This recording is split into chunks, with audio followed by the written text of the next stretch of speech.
Moi, je pense que c'était, dans le peu de temps dont dispose un président de la République pour agir, c'était pas la priorité. Voilà.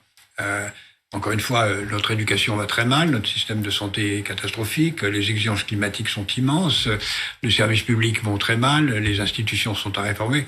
Tout ça, c'est des vraies priorités, à mon avis, qui passent avant celles des retraites. Mais Jacques Attali, sur la fiscalité, puisque c'est une des pistes que vous avez évoquées, sur ces fameux 13 milliards qui manquent, est-ce qu'on aurait pu, selon vous, aller chercher cet argent ailleurs ? Quand on trouve facilement 500 milliards pour des tas de choses, 20 milliards pour X et 12 milliards pour Y, sans trop de difficultés, on aurait peut-être pu en chercher aussi pour ça. Moi, dans ma famille politique, qui est plutôt la gauche, je les aurais cherchés dans les impôts sur les plus riches, puisqu'on a fait un certain nombre de cadeaux aux plus riches depuis quelques années, c'est là où je les aurais cherchés. Mais encore une fois, mais concrètement, la taxe sur les super profits, encore une fois, non, cette taxe, elle n'existe pas et on l'utilise à toutes les sauces.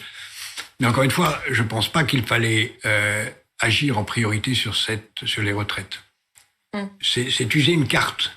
Même en augmentant les impôts pour ça, c'était user une carte sur les impôts qu'on aurait pu utiliser pour autre chose. Je préfère, si vous voulez, si on augmente les impôts de 12 milliards, puisque vous avez été des chiffres, je préférais 1000 fois qu'on mette 12 milliards sur l'éducation que 12 milliards sur un éventuel déficit de la retraite qui est hypothétique. Mais vous dites en gros que le gouvernement a mis la charrue avant les bœufs, que la réforme des retraites, ce n'était pas, la priorité aujourd'hui, qu'il fallait d'abord s'occuper de l'école, par exemple. Oui, l'école et la santé et le climat. Les gens qui ont 20 ans aujourd'hui,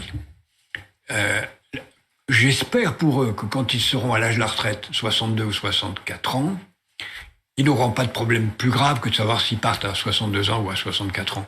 Et de savoir s'ils n'auront pas de problème plus grave dépend de ce qu'on fait sur l'éducation, de ce qu'on fait sur la santé, de ce qu'on fait sur le travail, de ce qu'on fait sur le climat. Pas de ce qu'on fait sur l'ajustement à la marge de leur rémunération à la retraite. Il faut en permanence changer la nature du travail pour créer les conditions pour que les gens n'aient...